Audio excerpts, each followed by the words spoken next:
Hello and welcome back to the Modern Gamer podcast series. Today with us again an amazing guest. His name is Salih or Hilas, and we'll be talking about how he also navigates his life, his professional life, his gaming passions, how all of that intertwines, and overall, what are his experiences in gaming that he would like to share with us. Salih, welcome. Hey, thank you, Amar. Thank you for having me, man. It's a pleasure. I can't wait to see where this is going, man. Great. Thanks for being here once again.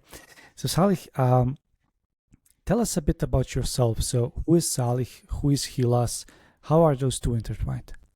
Wow. Yeah, like you mentioned, my name is Salih, right? I'm 39 this year. I'm getting 40.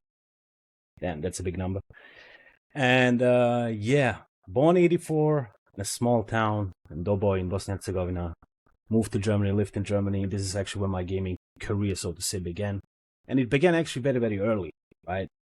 I remember back in 1993 or something, I got an Amiga 500, right? I don't know if you know what that is. It's like, of course. Wow. Okay. This old school big keyboard with the floppy disks. And yeah, from that, then started everything, like literally. Then going on Game Boy, Super Nintendo, PS1.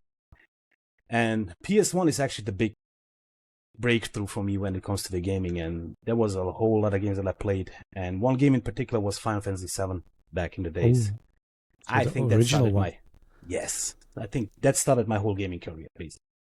Right? And yeah, since then I never stopped, and I also told my wife I will never stop playing games. That's definitely something that resonates with me, and also something I can get behind. I'll definitely never stop, especially seeing from the era of Amiga, or let's just go a bit now closer to past, like PlayStation 1. When you see the pixels that we were playing previously and we're so amazed about this cannot get better, and now what we have is just groundbreaking. Recently I was in Malaga, and they have big gaming museum, and it goes basically from the beginning of time, where like the first game, like the Pong, where they have like the original machine, up until today's day and age with the modern gaming. And on the third or fourth floor, they had a whole Final Fantasy exhibition. From Final Fantasy 1 to Final Fantasy 16, you could play everything, try out everything. I was in heaven. I can imagine. I mean, basically, sorry, go ahead. No, they had all of the memorabilia, all of the swords. I mean, when I saw Buster's sword, I was like, wow. It's just amazing. I believe also, if you think about like even, animes, from Berserk and everything, I think Buster's sword is kind of the blueprint. I will not say blueprint, but it's iconic, definitely. Yes, definitely. Right. Everybody loves big swords, right? Go to League of Legends, BF sword. We're not going to say what BF means, but basically, right? True. No, you are more than right. So Final Fantasy VII was that also your first, so to speak, touch with Japanese RPGs? Yes. And have you continued playing Japanese RPGs? So basically, when I played, my first playthrough was around 100, 110 hours, I remember, right? I played a lot. But you need to remember, back in the days, no internet, no nothing. You were exploring literally blind. Which was better. Much better, right? And when I finished it, I met a guy, his name is George or Georg, because I was living in Germany, and he became my best friend. He didn't have a PlayStation, but he had a Super Nintendo, and he played back in the days Breath of Fire 2. Okay. So what we did, we switched, right? I gave him my PS1 with the Final Fantasy VII. He gave me, because I had a Super Nintendo, he gave me just Breath of Fire 2. And it continued on, right? So I can name you like Final Fantasy VII, yes, Breath of Fire 2, Suikoden, which is one of my favorite JRPGs ever. Like, literally that ever. Yep. 108 characters back in that days you can find. This is freaking amazing. And all the mini games that you can play. Yes, and also then you have your castle, right? Castle, and the more characters you gather, the cooking games, the cooking games, right? And it also made it so that you can play it more often, like from the beginning, because you needed certain things to unlock certain characters. Correct. Right? Then Suikoden 2, And then there was also Final Fantasy Tactics. Mm-hmm. I played it, it was good. But then I found out through my friend, actually, that you can find Cloud Strife in Final Fantasy Tactics. So how do I do that? And you start like literally like digging in, and basically my whole JRPG continued on. Brave Fences Musashi, Wild Arms 1, Wild Arms 2. I can literally go on and on and on. Wow, And great. Tales of Destiny, by the way. Side note, Tales of Destiny was the first JRPG that you had co-op, actually. Okay. I played it with my cousin, and basically you need to find a ring, and then basically you could play together. Back in the days, that was like whole another level. Well, is that Tales also the same series of like Tales of Zestria? Yes. So it's the Tales games basically. Okay. Yeah. I believe that was the first one on PS1. Probably. If I'm not mistaken. Probably, but it's also, at least here in Europe, not many games from the Japanese market. I would say games. Not many Japanese games were actually so popular. But later, as internet also became much more approachable and affordable, I could actually see what type of games actually exist, especially in the JRPG genre, because I'm also a fan of it.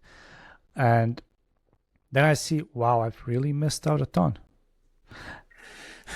I'm actually till this day I go back sometimes. You know, you have emulators. I still have my Game Boy and my Super Nintendo, and I played it, right? And I remember there was one particular game, and maybe you watched it. There was a anime.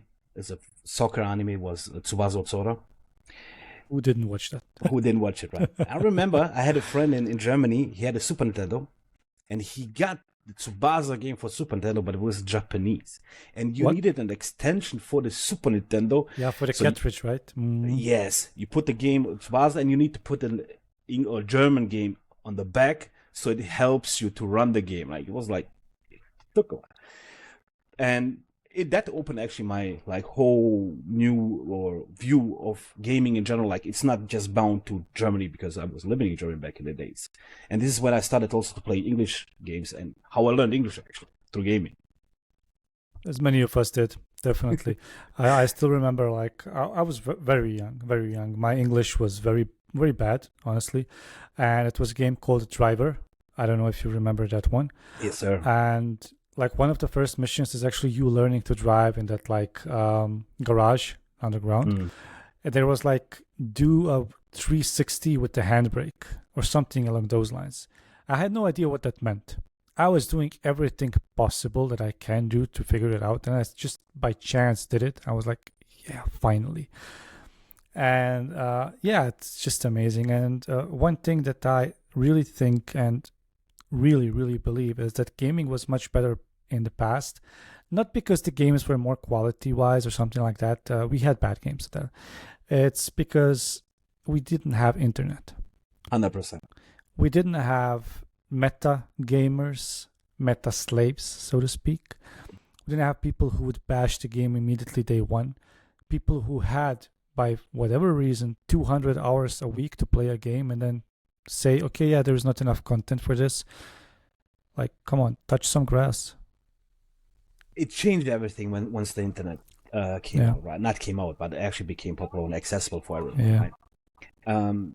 To this day, and I have friends, but also my younger cousins are like, okay, let me look up how I do this. Hold on, man. You want to tell me you bought a game, and now you're gonna watch somebody who's gonna tell you how to play that game? It doesn't make sense for me, because I'm from the old generations of gamers. I don't know. But I don't want that somebody tells me you need to play the game like this. True. I don't think also that the developers made games because of that, right? True.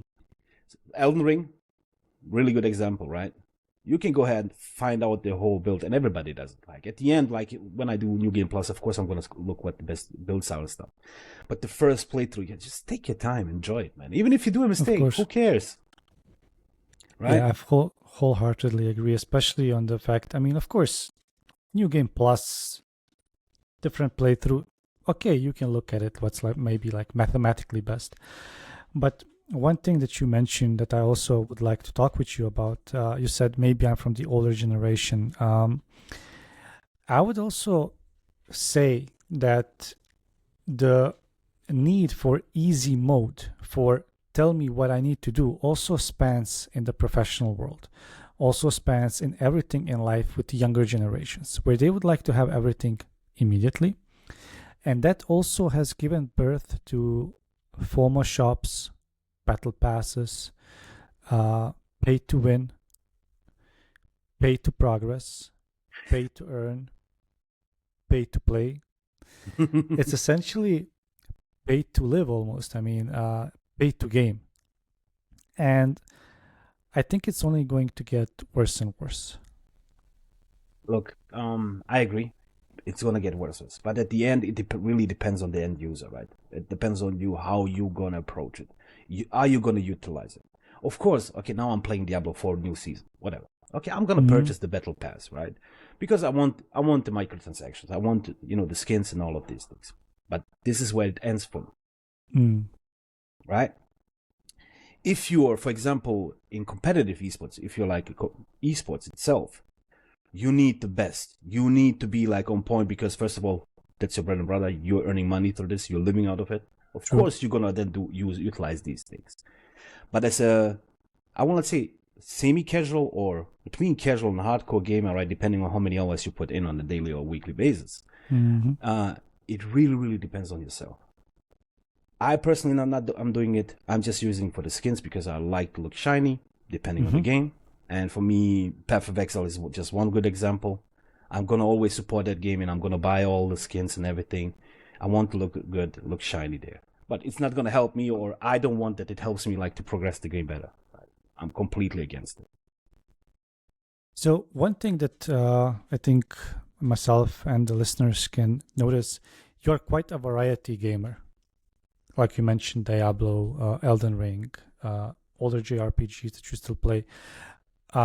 What is your go-to genre that you would always find yourself playing? ARPGs, right? So ARPGs. Diablo, Path of Exile for me personally is my favorite game, most definitely. But that is my go-to genre. But it's not my only genre. I'm not a guy, and I can't just like dedicate my life to one game. There's so many games out there, man. Like it's amazing, and also different genres. I play literally everything except GTA. Because it's not my favorite genre. But I'm going to play GTA 6 when it comes out. Because it's going to be Who knows when that will come out. True. But from what we saw, it's going to be revolutionary, right? So of course I'm going to pay. In general, it really, really depends on my mood. If I want to play shooter, I'm going to play whatever. Warzone or Escape from Tarkov. I like extraction shooters, right? World of Warcraft, huge part of my life. Like I'm playing it literally since vanilla, and I will always play it. Maybe not constantly, but yeah, new expansion comes out. First month I'm gonna play it. I'm going to see exactly, and if it hooks me, it hooks me. Right? League of Legends, why not? And on and on and on. It really, really always depends on my mood and what I'm currently into. What do you value the most in a game? That's a really good question. If I'm gonna value the game or the price of the game itself, I always compare it to time invested. So today's game they cost what, €70 approximately. Yeah. AAA titles. Sorry, AAA titles 70. Yep. Right. So if I play 60-70 hours, it costs me €1 an hour, and that's actually a fair value for me. Right? I'm grown up. I have a job. I can afford it.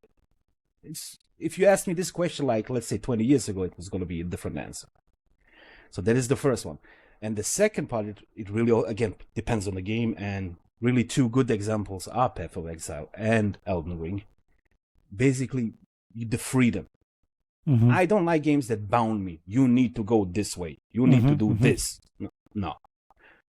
Path of Exile, you can do whatever you want. You can build your character however you want. With every skill, you can go to the end game, mostly, like 90% of it, and you can finish the end game. It gives you this freedom, right? The same goes also with, Elden Ring. It drops you into a world. There's no quest markers or whatever. Do whatever you want. True. That's personal. So, do you the freedom that you value in games, has that also kind of transferred to your professional life, where you have a bit more freedom, professionally speaking, and in your job, in your life, or are you like a different persona when it comes to gaming compared to your real life? Of course, I believe everybody has an alter ego if whoever is a game, right? Of course. I'm not speaking with my mom how I speak with my friends when I play a game. Of course. Like if we go to divide this. But yeah, there's a lot of, things that translate it. The benefit that I have, I work from home, right? I work for a company that's in crypto gaming and I have a really good position there. And, I work from home. I have downtimes between meetings and stuff, so I can immediately jump into a game if I like to. Cool. So basically, yeah. That's great. So crypto gaming, where is that? Is it ever going to be something? This is a question that with my boss, who's also my friend, right? We're talking constantly about. The thing is about crypto gaming, or in general, the blockchain technology. I think it's amazing, and it can be so amazing, especially in the gaming industry. Mm-hmm. The problem is how it was utilized at the beginning, and it got a red flag. They got a bad stigma around it, and people are like more like, no. You know how I'm gonna compare it to you? Back in the days, so when internet became a thing, whoever heard a game is free to play, everybody's like, oh, free to play, that cannot be good. Right? True, because we associate it with endless grind. Exactly. Shops. Especially then, the free-to-play market was dominated by Chinese and Korean MMOs, which were really bad. Grindy as hell. Mm-hmm. But it became a thing, right? Warframe, amazing game. Who is heavily grindy, but whatever you can pay, you can also grind it in game. That's true. League of Legends, Dota, and the list goes on and on and on. And if you check now, Twitch, top 10 games, out of these 10 games, 8 are free to play. So correct. It became a really amazing thing. So what happened next? Mobile gaming came out. Mobile gaming back in the days. Mobile gaming exploded. It became... I saw a statistic. It's like the most used platform. First of all, it's the most accessible platform, yes? Correct. But it's the biggest part of the gaming industry, right?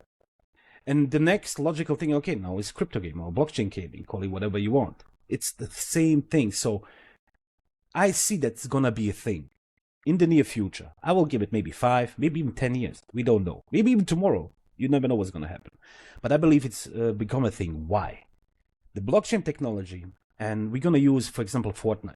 So you have a Fortnite account. You put so much money in it. You buy so many skins. Once you finish playing this game, what you going to do with these skins? True. If it's on the blockchain, you can trade it. You're owning it. You can do whatever the heck you want with it. This is just one really good example of what the blockchain technology can bring to the gaming industry. And there's much, much, much more. Of course, the transactions and all of these things that come with that. And maybe even possibility to earn through playing the game, which we saw already glimpses of it in the past 2-3 years.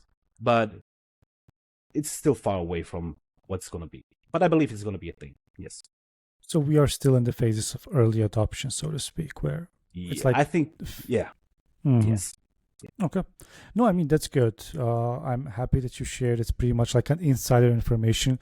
You don't often get to talk with people who are into the crypto market so heavily. I mean, usually when you talk with people, it's like, yeah, I bought some Bitcoin. It's like, that's like the pinnacle of crypto that they have. But I do agree with you that the notion of, yeah, I did buy some skins, correct, but they are mine, is something that I really can get behind. And one thing that I've just seen, I got this information because you mentioned mobile gaming. In 2023, the overall spend on gaming was $184 billion US. Out of those 184 billion, 100 billion were from mobile games. Yes. Wow. Yes, man. It's the accessibility. Like if you go, I don't know, Southeast Asia, if you go to Brazil or India, like especially, right? Everybody has a mobile phone these days because it's accessible. In really good phones with good specs, you can get for really cheap these days. So it gives you PC. Yes.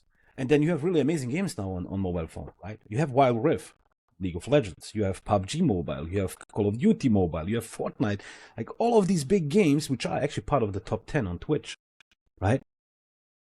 everybody has access to it through their mobile phone. You're right. Yeah, I mean, hell, even I myself am guilty of it. I'm just opening my phone to tell you the names. I know you mentioned anime. I know you do like anime as I do. So I got Black Clover, Solo Leveling, and Freaking amazing anime. I need to tell it, Tolly. Yeah. Sorry, I read the manga. And I installed Withering Waves. I was blown away by the quality of these games. Yes, they are behind some gacha. They are. But it's unnecessary to pay for it. I mean, I can play the whole game. And I'm having fun. It's like at night, I lay down, like get some sessions before I fall asleep. It's great. I have 2 games on my mobile phone. Just 2. One is Minesweeper, because I'm a huge Minesweeper fan. I love that game. Minesweeper. Minesweeper. The mines OG. from Windows. Yes, Okay. sir. Freaking amazing. Because some people don't know how it's really played, but if you know how it's played, freaking amazing game. That was And the second around one always. is... Try it, man. The second game is Vampire Survivors. Oh, yeah. Vampire Survivors. It's an amazing game. And one thing which is really cool, Vampire Survivors was, when you take a look at it, it's a stupid game, so to speak. But it gave birth to a totally new genre. And the games that popped out of that, wow. By the way, League of Legends has its own mode now. Yep. Swarm. And it's so good. Yes. Vampire Survivors, Death Must Die. There's so many things, but I believe the pre-genre of that are roguelikes. Right? This was the pre-genre to this particular one. It started with the roguelikes. Correct. That's true. But nonetheless, it's really amazing because the concept of Vampire Survivors is, as said, relatively easy. You run around, pick up orbs, kill mobs, and level up, get weapons. It's not complex at all, but it's so fun. Yeah, because you have so many different combinations. So imagine you have only like 6 weapons, and it's always the same, right? But if you have 16 weapons and you can only hold 6 or whatever, right? The different combinations you can build through it, this is what it gives. Yeah. Correct. So, I would like to touch back on the crypto gaming just a bit. Are there any notable games in the crypto universe right now that you would say, yeah, this is something that's interesting, that could really be like, for example, World of Warcraft, you can say, is like the mother lode of MMORPGs. Yes. Now, before everybody attacks me, I know RuneScape, Lineage, Final Fantasy XIV. Final Fantasy XIV was like a huge fiasco because Final Fantasy XI, they had to reboot it fully to make Final Fantasy XIV. But what else was there? RuneScape, I think I mentioned. Cal Online, Silk Road, Cable. Ultima Online, if you want to go back in the days. Ultima Online, yeah. But I think we can all agree, if you ask somebody like, what's the first MMORPG? Even though it isn't, everybody will say World of Warcraft. Is there a game like that in the crypto universe which you can say, yeah, this will create? Good thing. By the way, that was my dad. Hi, Dad. So like a pure MMORPG like World of Warcraft, there's not, right? But there's a game which comes to my mind. It's called Big Time, and it's kind of a combination of an MMORPG combined with ARPG elements. So you have like classes. You have normal classes, but you need pocket time watches. So basically, your watch is your class, and you find actually some some items that you can put inside of this pocket watch to extend the skill tree of your class and so on. So when it comes to skills, leveling up, this is kind of the MMORPG style. Okay. But the game loop itself, it's more ARPG because you have like portals all around the world, which are basically rifts or maps in Path of Exile, which you go inside, you clear it. Depending on then what items you have on, or better said, what skins you have on, because they are NFTs actually in this game. It gives you a multiplier or a chance that they can drop like the Big Time token, which is worth money, so you can earn some money through it. Wow. Or you have a chance in these rifts to drop an NFT itself, which can cost, and I saw $16,000 worth of one NFT. They're like, what the heck? Wow. Yeah, but it's a very, very, very low chance. Of course. Yeah, and then you can have a home base, which goes then to the ARPG, like, Path of Exile, your hideout thing, which you can then extend with some spaces, and you can put in there like crafting benches and all of these things, which you can craft some items, which will help you to, increase the chance of drops for tokens and stuff like that. So this is actually the notable game in that particular genre, which is actually playable, and it's actually really pretty good for the stage where it is. Sorry. And but there's still a long way to go. Like, it's still early access. It still needs some polishing. The graphics, you can compare it. I don't know if you remember Dauntless, the game like Monster Hunter. Yeah, of course. Graphics is like this, literally. Cool. Well, right? It's good. Yeah, it's good. Dauntless had a really cool graphic approach. Yes, and it's free to play Monster Hunter game. Whoever likes that genre. Definitely. Right. Definitely. So, what is the game which you have spent the most hours on? Path of Exile. Path of Hands Exile. down. Okay, and World of Warcraft. But World of Warcraft over the span of like 20 years, what is it now? Almost 20 years, right? True. Yes, but if I put like a shorter time, most definitely Path of Exile. It's the most that I spent the hours and also money in, like, hands down. Wow, that's really cool. So, what are you looking forward to in the gaming world? What do you think? Where will we be in the next couple of years? How will games evolve? They're evolving like pretty fast to think about, but of course everybody looks forward to a Ready Player One kind of experience in the near future. Who doesn't want what's just a headset or goggles on and you're gone? Like, we see the early adoption, right? With the VR headsets, and even with the new from Apple, whatever it's called, I forgot, Vision or whatever. Apple Vision, yeah. Yeah. And I had a friend, he tried it. He said, like, Ready Player One, like, it's freaking amazing, but it costs like $4,000. What the heck? True. Yeah. Yeah. But in general, like, if I look at the vision of the possibilities, right, what we can do, this is like what I really look forward to. And then, of course, I look into today's graphics. Like, if you check, I don't know, even Call of Duty or Elden Ring. It's really sick. Look, Wukong Black Myth, this is just coming out in a couple of days. Oof, I can't wait. And that's also an issue because Wukong is coming out the same as World of Warcraft expansion. No, so 6 days earlier. So you have 6 days time, though. No, it's on the 22nd. I heard, maybe I missed it, 20th? Still, maybe 20th. The expansion. Okay, so 2 days I have. Oh, early access, I forgot about that. Yeah, I have the expansion pre-bought. Me and too. Then you get well, 2 days is more than enough. Who needs sleep? Who needs sleep, man? It's overrated, 100%. But in general, when it comes to technology, this is what I'm looking for. But when it comes to games itself, this year is the perfect year for me, to be honest. It's a great year.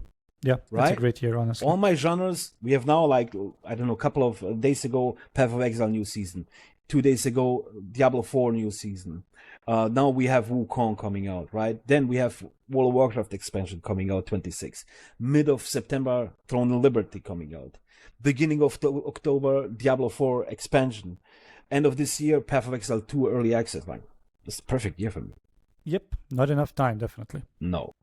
So you mentioned Throne and Liberty. That's an up-and-coming Korean MMO that I have also taken interest in. I am a bit scared because there are a few streamers which I follow, and incidentally I know you do too, who are a bit scared of the pay-to-win aspect of it. Personally, I don't mind that people can buy the power as long as I can catch up somehow without spending it.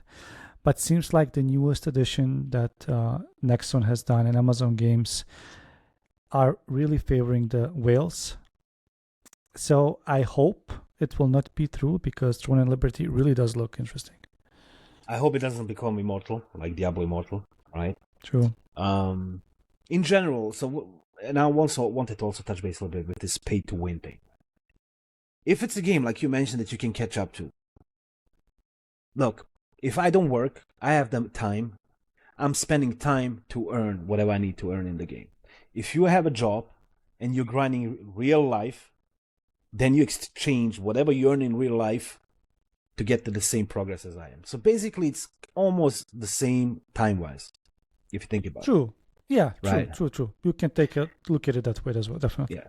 So it's okay. I'm grinding my 40, 50 hours a week on my job, and then I want to spend some money on because I didn't have the time to grind whatever I need to grind to get to the same. So that's my thought process behind it. Now, Yeah.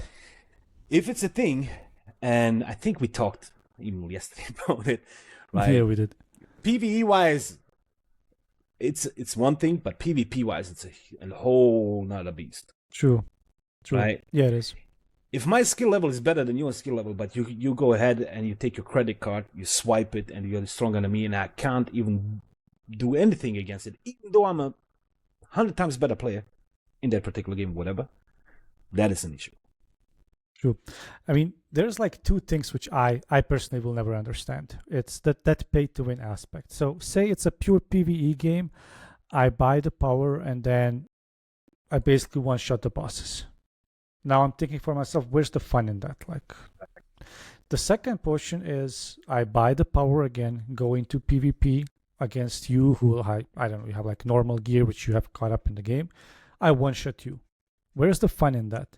So I hope that one day I'll be having the chance to talk to one of the whales, because I'm sure there is a psychological aspect that I'm missing. There is something that I'm missing, because how do you justify playing a game which is basically like a one-button game now for you? Look, I don't know if I can like use vulgar language here on this podcast. Please go ahead. It's just measuring dicks. This is how I see it. Some people, they're just like, you know what? I want to be better than you. And I want to stomp you. And I want to show it to everybody. And I have the means, or I have the money to do so. And I'm going to do it. That's it. It really, again, it goes back to what we discussed a little bit earlier. Why are you playing this game? Right? If I ask you, like, why are you playing World of Warcraft? Most probably the answer will be, I have my guild, I have my guildmates, I have my friends. I want to spend time with them. And we want to overcome something together. Correct. Because that feeling can, that it lasts. Correct. And this is also something that I connect to gaming. It's not just, the gaming world which fascinates me, but it's also, playing games with my friends. That's why I also moved away from single player games. I mean, I play it till this day, but very, very occasionally compared to, online or multiplayer games, which I can play with you, my friends, and we have a great time. True. No, you're fully right there. And I myself, because right now I'm waiting for World of Warcraft, I'm dabbling around in various single player games. One of them, or two of them, one is Persona 5 Royal, which I've never played. Second is Grand Blue Fantasy Relink.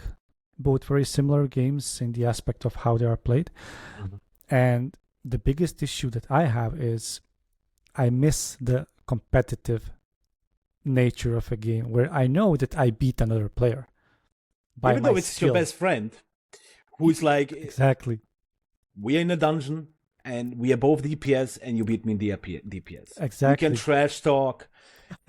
We go and have a coffee afterwards, and then you're gonna whoever lost. Yeah, so right. Yeah, so before we wrap this all up, I have a question that I always like to ask all of my guests, and that is, what type of suggestion or advice do you have to fellow professionals who are trying to balance gaming and real life? Listen to your wife? No. No. So, okay. I'm gonna just, before I tell the advice, I'm just gonna say something. I fall into this equilibrium, I fall into this tunnel vision when I play a game that hooked me. And I forget the whole world around me because it hooked me so much, right? And I'm telling my wife, like, hey, please, just let me know, like, punch me or whatever, like, hey, come back to world, we need to watch a movie. You have a dog, you need to walk the dog, all of these things. In general, sacrifice is a huge thing there. Like, I want to spend 20 hours a day playing games. I really do, because I love it. Like, that's my passion, that's my hobby, everything. But you need to balance everything. And if you balance it properly, the time that you then spend in gaming will even be much, much more worth. The experience, get it? It compares to beating, Elden Ring boss for the first time after 2 weeks trying. kind of thing, right? So the balance and talking, to your family, to your friends, get out of the house so that when you come back and when you sit down, you spend a little bit less time, but you're going to enjoy it much, much, much more. Yeah, you're so right. I mean, I will never forget, just to also chain on this thought, the late nights in World of Warcraft Season 3 just recently. It was like 1 a.m. in the morning. I open up all the doors or the windows. The breeze is flowing through. We are playing a Mythic Dungeon, and like those 2 to 3 hours, it gets you high, man. Oh, hell yeah. it gets you high, really. People, I compare it to my brother. My brother is huge into basketball.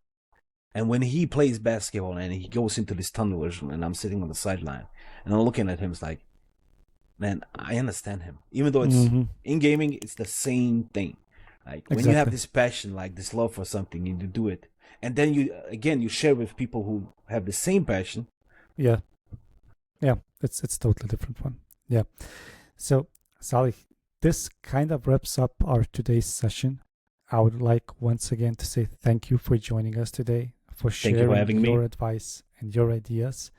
It was honestly really amazing to talk to you, and I hope that we'll get you once again here on the Modern Gamer podcast as a guest.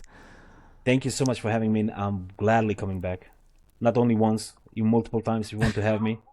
I love talking about games, and in general, man, we know each other for a long, long time. So whatever you need, just call, man. Thank you so much. Thank you. That's it. That's for today. That wraps up our the Modern Gamer podcast session with Salih today. I'll be looking forward to our next session with more amazing guests, and look forward to one of our big panel discussions coming up where we'll invite multiple people. Thank you, and see you all soon. Bye.